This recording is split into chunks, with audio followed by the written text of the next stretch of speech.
So I have to say, it is almost a relief to be able to start digging into the Idaho case. Because, as you know, if you follow my channel, even though I've originally followed this case from the beginning, I had to stop following it because of all the ridiculousness that was going on online, especially the victim shaming of Bethany and Dylan, and the attacks on the Goncalves family simply because they were upset and angry. And if you've listened to some of my other videos, you know that there is one channel in particular that I became really, really annoyed with because of his pro-burger sentiments. And as part of his pro-burger sentiments, he was the one essentially leading the attack, if you ask me. So now that Koberger has pled guilty, I feel like I can actually dig into this case again, and I feel that my voice matters and I can actually share some content relating to this case. So in this video, I'm going to do a read-through of one of the many, many documents that's become available through the Moscow police. I will, of course, be uploading this document to my Patreon for anyone who wishes to have a copy of it. And if you are new to my channel, my Patreon link is in the description for this video, and my Patreon is free to join and all the documents are free to download. You will find already on there a whole bunch of Maddie Soto documents, and I will try and continue to upload documents from Maddie's case to complete the file there. But I will be uploading many of the Koberger documents also. In terms of the ones from Moscow PD, there are over 300 documents. So what I'm going to do is I'm not going to worry about uploading the documents that are basically just someone saying, I completed a warrant for this, and they don't give you any case information. So I'm only going to upload the documents that actually provide case information, such as this one.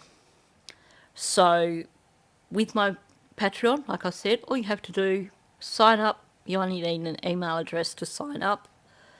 And basically, once you've done that, you can access any documents that are there on my Patreon account.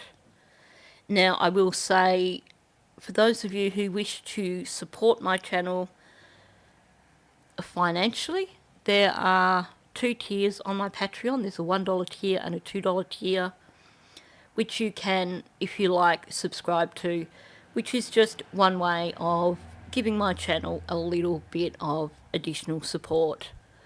The good thing about supporting me through Patreon or through Buy Me a Coffee is that I get the majority of the money that goes in. Patreon, I think it was a minimal fee. It was very, very low percentage. Likewise, Buy Me a Coffee, I think it's a 5% fee when I do a payout. So if you are wishing to support my channel, then Patreon, if you want to do a monthly Patreon, like if you want to sign up, and it'll just give me $2 a month from that. Or if you wanted to do Buy Me a Coffee, then that is an option and I get most of the money for that. There is, of course, super thanks, but as many of you know, YouTube takes their cut from that, which is not as nearly as good as Buy Me Coffee or Patreon. Now, a really, really brief recap of this case for anyone who is not familiar. This occurred in November of 2022, and the four people who you see in front of you, Ethan Chapin, Zana Knodel, Madison Mogan, and Kaylee Goncalves. These 4 students, all in their early 20s, were discovered not alive in their house on King Road at Idaho on the 13th of November 2022. Towards the end of December, an arrest was made, and you've heard of him, Brian Kohberger. You'll notice that I'm not using any images of him on this video because I believe from here on in that we should be remembering these 4 beautiful young people instead of remembering him. And honestly, I find the look of him so triggering. So I'm more than happy just to show these 4 beautiful people. So it's been a long, long ride getting here. Many of us stopped following the case because of the circus that it became. Kohberger's defence did a very skillful job of manipulating the media through various motions, etc. Because, of course, we had that gag on everything. The only way of getting information out was through her various motions, etc. So she did a very good job of manipulating the public. And as mentioned, we had YouTubers who also did their job of manipulating the public. Up until when one particular YouTuber started talking about conspiracy theories, started pushing his ideas that Kohberger was innocent, everybody had accepted his guilt, and then gradually we got this ridiculous pro-Berger movement. So I plan to balance things out by sharing every bit of information that comes out that demonstrates his guilt, or at least gives some solid factual case information. So with that said, let's jump in and have a look at this document. So this is not a transcript of the interview, this is a recap of the interview. Now, one thing we've learned, of course, from the Maddie Soto case is that detectives aren't always that great when it comes to paperwork. So it may come out later that there are some inaccuracies in this, although that said, in terms of the case, there's no information given because basically Kohberger locked it all down and wouldn't actually discuss anything, did the I need a lawyer. It's still interesting to listen to though, so I am going to read through it for you. So with that said, let's jump in. So for those of you who already have the documents or are planning on getting the documents and haven't got them, like aren't planning on getting them off my Patreon, this is document number 194. So just in case you wanted to go looking for it yourself. But like I said, this will be available on my Patreon for you to download. So I'm just going to skip straight to the narrative.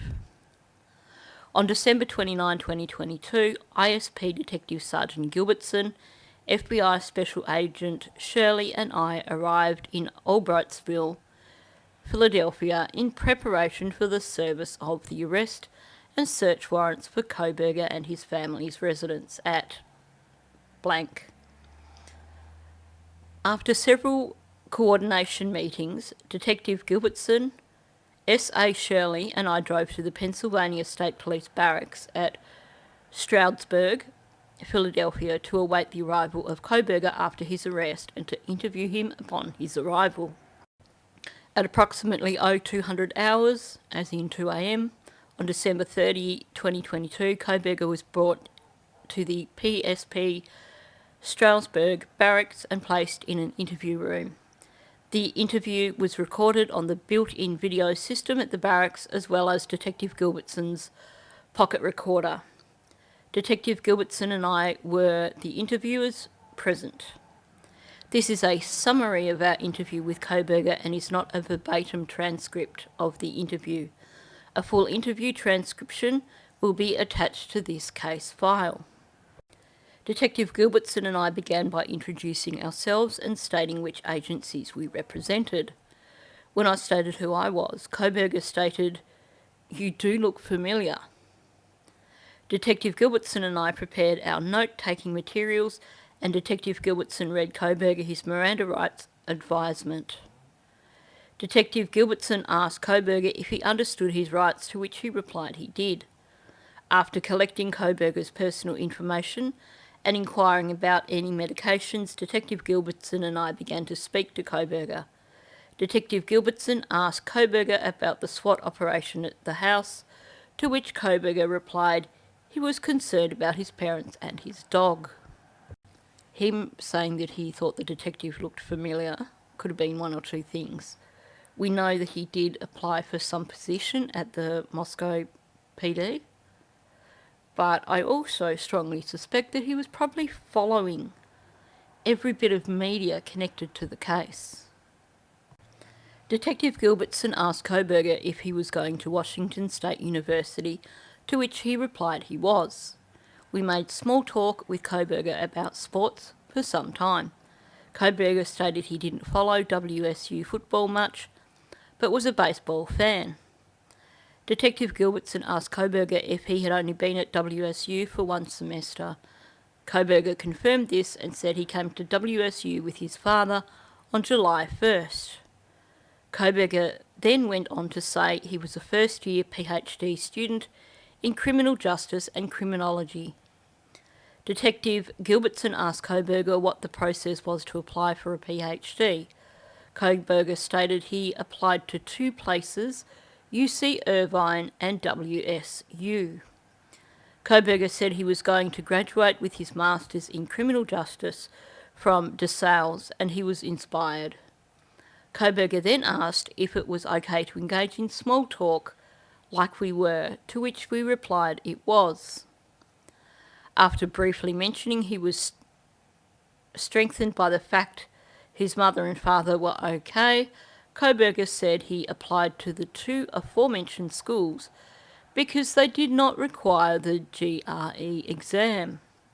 Koberger then spoke about the GRE for a brief time and then said he was accepted by WSU.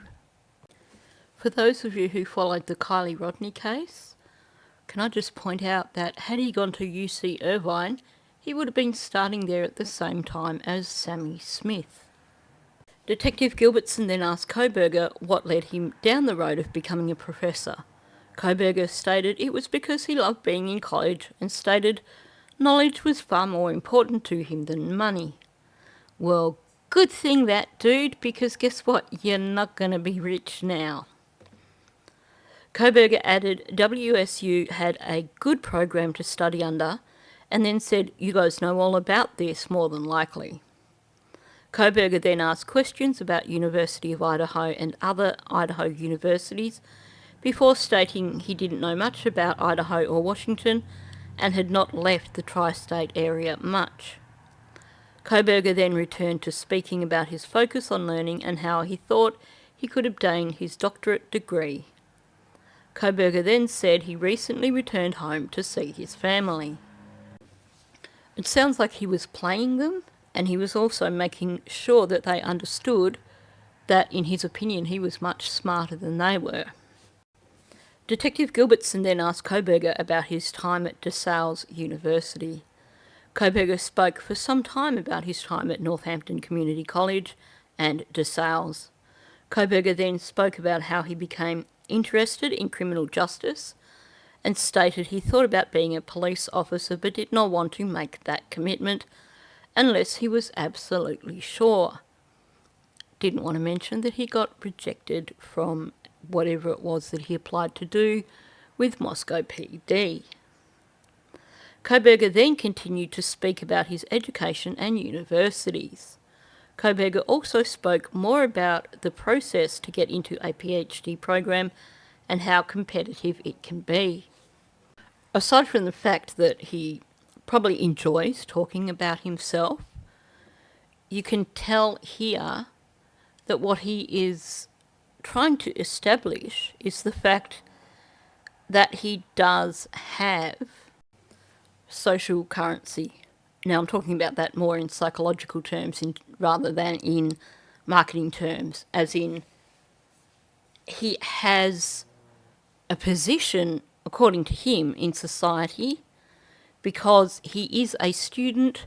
He has a good amount of social currency because he is a PhD student and he's going to become a lecturer, supposedly.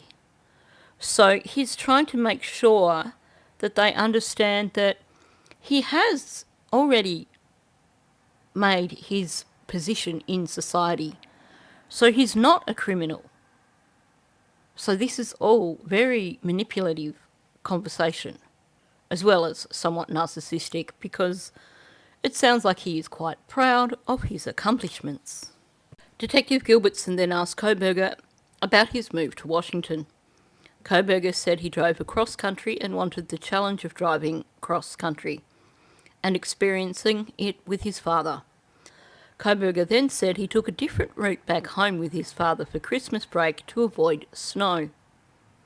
Kohberger spoke about his travels and the risks of such travels in winter. Kohberger then began to speak about the beauty of the environment and its relationship to God and a higher power. We spoke about this for some time, and Kohberger said he was raised Christian but was always a skeptic except when confronted with the beauty of the natural world. Detective Gilbertson asked Kohberger if he had ever been to the Pacific Northwest prior to coming to WSU, and Kohberger said he had not.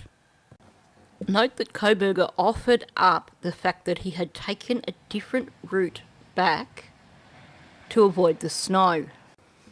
Honestly, I suspect that, especially given that he offered up that information, I suspect that he took a different route because from memory, and correct me if I'm wrong because I haven't gone back over this yet, but I think from memory he took a somewhat longer route that wasn't such a direct route.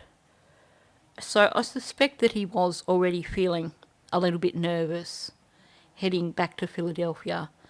And we've seen the traffic stop where he did look a little bit nervous. So him offering up the information of taking a different route, they wouldn't give a rat's ass about him taking a different route. So to me that is significant.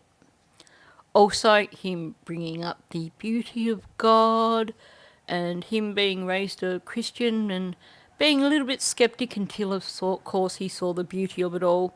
Again, he is basically establishing his whole, where he stands socially. He's a student, he's an academic, he's a Christian. You guys have got the wrong guy. That's what he is trying to establish here. This is a very manipulative, very cunning, very evil man. He knows how to manipulate the situation. He knows just what to say to establish his own credentials. I asked Kohberger if he and his father made any stops along their way back to Pennsylvania. He told me they visited Colorado, but the main goal was to just drive. Kohberger then told a story about seeing an unmarked police car near Kansas City speed up behind him, catch up to another vehicle, turn on its emergency lights, then drive away. Kohberger thought this was strange and was unsure why it occurred. Again, offering this up, to me that does suggest that he was a little bit nervous heading back, and he did think that maybe he was going to be pulled over on the way back to Pennsylvania. I think maybe that scared the willies out of him. I think a lot of people, if they didn't have a guilty conscience, would probably forget an incident like that unless prompted. And he wasn't prompted in any way to discuss that incident. So it was something that was at the forefront of his mind Like I said, it probably gave him the willies. Detective Gilbertson then asked Kohberger about the job he mentioned. Kohberger stated he was a teaching assistant. Kohberger then talked about how busy he was and how the funding package that comes along with being a teaching assistant is what makes the extra work worth it. Kohberger then discussed ongoing projects with WSU PD and Pullman PD. Kohberger spoke more about how being a TA is essentially assisting the professors, he's so full of himself, and the department. Kohberger stated he did not get to assist with teaching, with the exception of assisting with office hours. Detective Gilbertson asked Kohberger if he would be a TA again next semester, and Kohberger replied he would. In one of the other documents, you can see that he actually lost his position as an assistant because of his harassment of female students. There had been multiple complaints, so he lost his position as an assistant, which meant he lost his funding. It sounds like he may also have lost his PhD position. We also know that WSU PD and Pullman PD didn't want to have a bar of him even before they knew who he was. So obviously talking about ongoing projects with them is also a little bit of a stretch. This guy is so full of himself, wants to basically make sure they know how important he is. I think what stands out to me with regards to this is when Steve Goncalves did his statement, he basically told Kohberger, you're nothing, you think you're brilliant, you think you're this great student, you're not. And by listening to, or by looking at what's said here, I think Steve may have known exactly how to hit that guy below the belt. Because clearly, to Kohberger, this whole being Mr. PhD was important to him. So for Steve to turn around and say, you're worthless, you're not this great student, heck, you couldn't even get the crime right, you got caught. I actually think that may have hit home. I know that there has been some criticism of Steve Goncalves for his speech, but I say it's his choice, what he says. He lost his daughter, and I actually think he didn't do too badly when you look at how arrogant Kohberger is. Cut him down to size. Make him see that he's not as important as he believes he is. Kohberger then stated he understood why we are engaging in small talk, but would appreciate it if we explained to him what he was doing there. Like he didn't know. Detective Gilbertson asked Kohberger why he thought we were there. He said he wanted Detective Gilbertson to tell him. Detective Gilbertson said we were there because of what occurred in Moscow, but did not provided any further detail. Bad grammar. Detective Gilbertson asked Kohberger if he watched the news. Kohberger said, I watched the news. Detective Gilbertson then asked Kohberger why he thought I looked familiar. Kohberger said he wasn't sure and stated, I had a familiar face and looked like someone he used to know. Sure. Detective Gilbertson then said we were there because of what happened in November just off the University of Idaho campus. Detective Gilbertson asked Kohberger if he knew what that was, to which Kohberger replied, of course. When prompted to elaborate, Kohberger said it was the incident we'd been investigating for how long has it been, Kohberger said. There were probably several incidents, and then said he was aware of a homicide because of a WSU alert he received. Detective Gilbertson asked when Kohberger received the alert. Koberger said he wasn't sure but thought it was sometime the previous month. Detective Gilbertson confirmed that was why they were there and asked if Koberger wanted to talk about that. Koberger replied, "Well, I think I would need a lawyer." Koberger then asked if we would explain to him what we were there for specifically and added he was tired. Detective Gilbertson again stated we were investigating the homicides of the 4 students and that we had questions and things we hoped Koberger would help us understand. This must have been so frustrating for them because obviously right from the get-go, Koberger knew his rights. He knew how all this process worked because of his studies. And he was playing them, and he was also making sure that he wasn't giving them anything.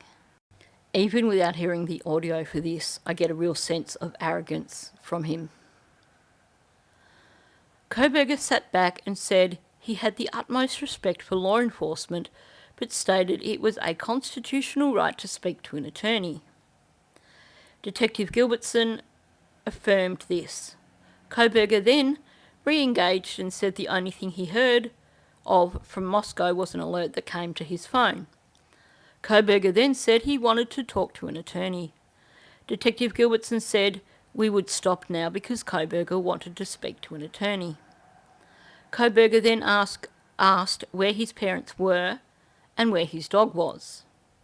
Koberger re-engaged again and asked what questions we would have for him. Detective Gilbertson then asked Koberger again if he understood his rights, and he asked specifically what Koberger wished. Koberger asked what specifically we wanted to talk to him about and the reason. I told Koberger he invoked his Fifth Amendment rights and we were not going to ask him any further questions. Koberger asked again for the reason he was there, but added he would like to talk to an attorney. At this point, we concluded our interview with Koberger and left the room. So his arrogance backfired because clearly he wanted to hear it out of their mouths, precisely what they wanted to know, precisely what they had on him. But he'd already invoked his right to an attorney. So he did that a little bit too early. And then they were able to say, yeah, sorry, we can't tell you anything now because you've invoked your Fifth Amendment right.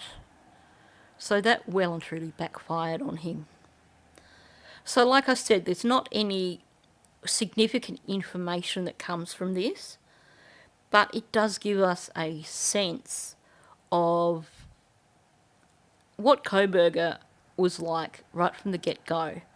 This arrogance, this sense of importance, and his insistence on basically, they're looking at the wrong person because, hey, he's a PhD student, he's a Christian, he believes in God, he believes in the beauty of nature. He was trying his best to manipulate them from the very get-go. And then he miscalculated at the end because he didn't get any information for himself before shutting the whole thing down. So I will upload this document to Patreon for you if you want it. I will also upload some of the first bunch of documents. I'll do them in bunches of 10 because otherwise it is just so overwhelming and there are so many to upload. I think I went through and the first 20 documents are all quite relevant, worth reading, so I will aim to try and get them up at some point today, as well as this one. And then I'll take it from there in terms of, like I said, I won't upload the full 314 documents. I will only upload the ones that have actually got worthwhile information, so I'm not wasting your time and mine. So that brings us to the end. Thank you for listening. If you are new to my channel, please subscribe. Also, please hit that like button because YouTube loves that and that gets this out into the algorithm. And of course, please leave a comment below. So thank you, and I'll catch you in the next one. I've been